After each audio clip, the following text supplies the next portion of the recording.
Hi, welcome to another episode of 2 Minutes on Tuesday. I'm Sam Miller of RE/MAX Stars Realty. This week we're going to talk about my feelings towards optional home warranties. But before we do, I'll give you a quick rundown on the housing market. The interest rates did drop. We're seeing rates right now at about 6.6%, and we believe they're going to drop even further. So that's a positive move because earlier in, late last year and early this year, we were higher. And so now we're in that 6.6, 6.7 range. Like I said, I think it's going to come down lower. There's around 40 houses that are for sale in the Knox County Multiple Listing Service as of right now. So that's up slightly, and we are seeing more inventory come on the market. But as fast as most of the inventory is coming on the market, a lot of them are going under contract really quick. Like we listed one yesterday, and we have multiple offers on it today. In less than 24 hours, we got multiple offers. So there is still buyer activity, and until the levels of housing rise enough where it's getting closer to a balanced market, the good clean houses or the houses that are priced aggressively will continue to sell really fast. So that's the first thing. The second thing I wanted to mention is home warranties. So I get asked a lot, do I need a home inspection or would I be better to get a home warranty? And there is really no right answer in this situation. But what the purpose of tonight's 2 Minutes on Tuesday that I want to mention is there's a lot of misunderstanding of what a home warranty is and what a home warranty isn't.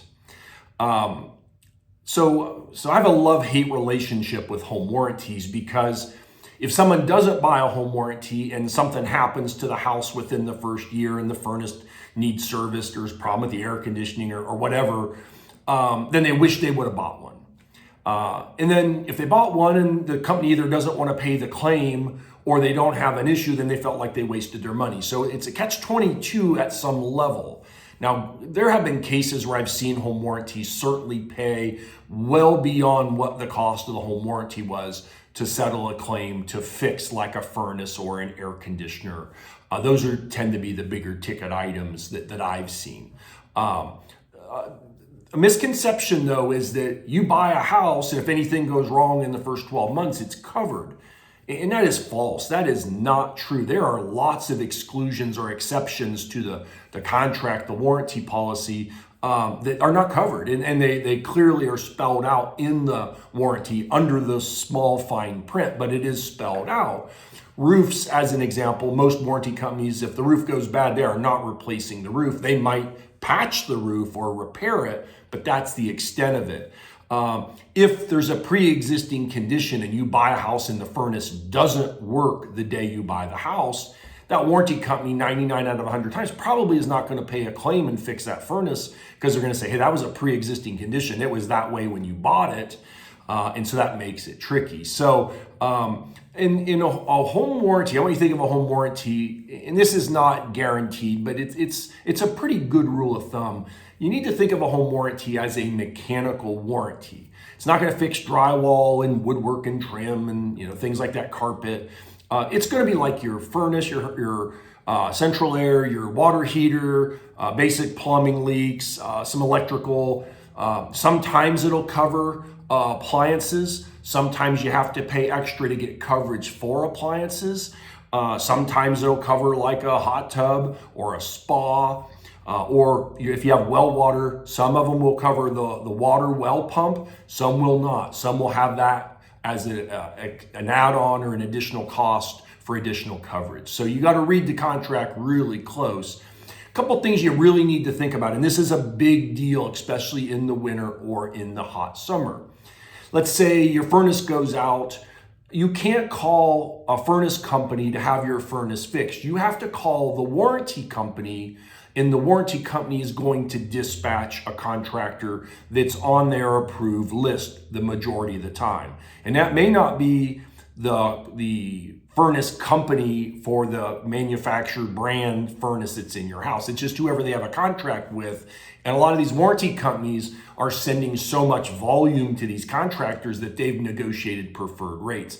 That's why you can't call a local heating cooling company and expect the warranty company to cover, because they will not. The contracts spell out you've got to call them. They're going to be the ones to dispatch the contractors. And in most cases, they're not local contractors that come. Now, I said that's in the winter, like if your furnace is out and you have to wait 3 or 4 days to get someone to come from out of town to fix your furnace. If it's 0 degrees outside, that's not going to work. That's going to be a giant pain in your you know what. Same with air conditioning in the summer. If it's 100 degrees out, like that 4th of July when we all lost our power, and you're losing your mind, and you're like, hey, it's just so hot, and you can't get anyone to fix it because the service contractors that they use are backed up, you need to know that up front.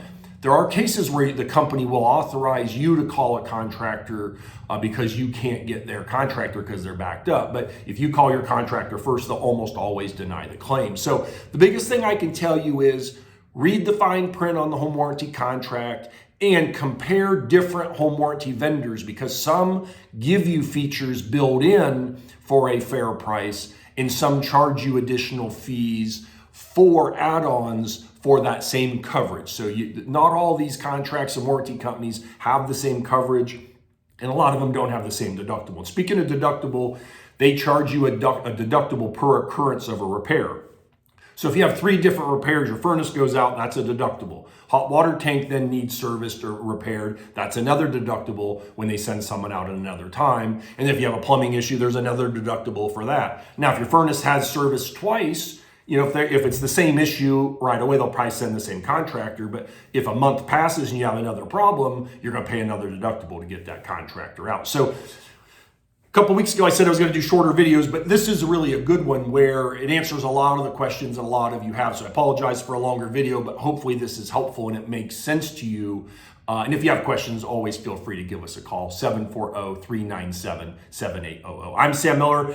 Come back to you next week, and thanks for watching 2 Minutes on Tuesday. Have a good one and enjoy this beautiful weather. It's still winter. It's not spring yet, but it sure feels like spring to me. Have a good one. Bye.